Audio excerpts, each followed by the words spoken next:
មកកូនអ្នកចំការនៅសាវរីណាគេធ្លាប់លេងកញ្ចែខ្លះគាត់សារបស់ខ្ញុំគាត់សួរថាធ្វើមិនបានយើងដឹងថាញីឈ្មោលតាមតែការចង់ចាំរបស់ខ្ញុំអានេះគឺញីត្រូវបងប្អូនអានេះឈ្មោលយើងចងខ្សែកឲ្យប្រហោះឲ្យវាហោះតែកញ្ចែពួកនេះខ្ញុំមិនដែលឃើញខាងស្រុកខ្មែរយើងមានអត់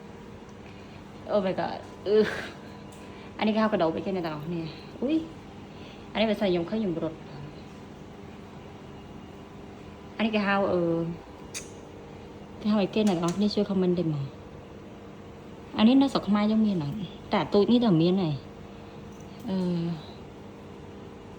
តែអាធំនេះអត់ដឹងគេហៅអីគេស្រុកខ្មែរថាជាអត់មានទេដែរថាជាមានឬក៏មិនមានចឹងដល់ពេលយើងវ័យ30អីគឺយើងមកដើរលេងកន្លែងសត្វកន្លែងអីចឹងណា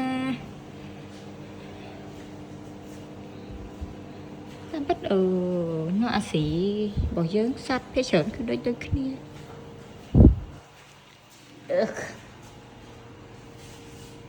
អ្នកនរគ្នាដែលឃើញធំលំឡើង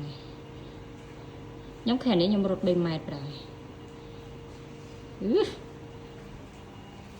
និយាយទៅអត់សូវនេះមកអូវ៉ាវអានេះគឺប៉ិតទាំងអស់ហ្នឹងមានឈ្មោះរបស់គេនីមួយអានេះពីរបៀបវាលូតលាស់នេះជារបៀបនឹងអំពូចនេះអំពូចគេតែឃើញច្រើនជាងគេ You want him? Want him? អូអានេះនៅរស់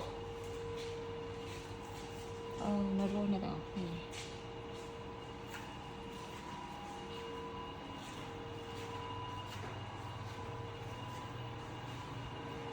យើងចូលកន្លែងមួយទៀតអូនេះដល់គ្នាមកដល់ហើយមកដល់នេះអានេះគេហៅសារ៉េគេអ្នកទាំងអស់គ្នាអានេះគេហៅសារ៉េគេ You can hardly tell right here. សារ៉េគេហ្នឹងគេហៅកដោបអីតែដឹងកដោបអីគេកដោបនេះស្រុកខ្មែរថាអត់មានទេ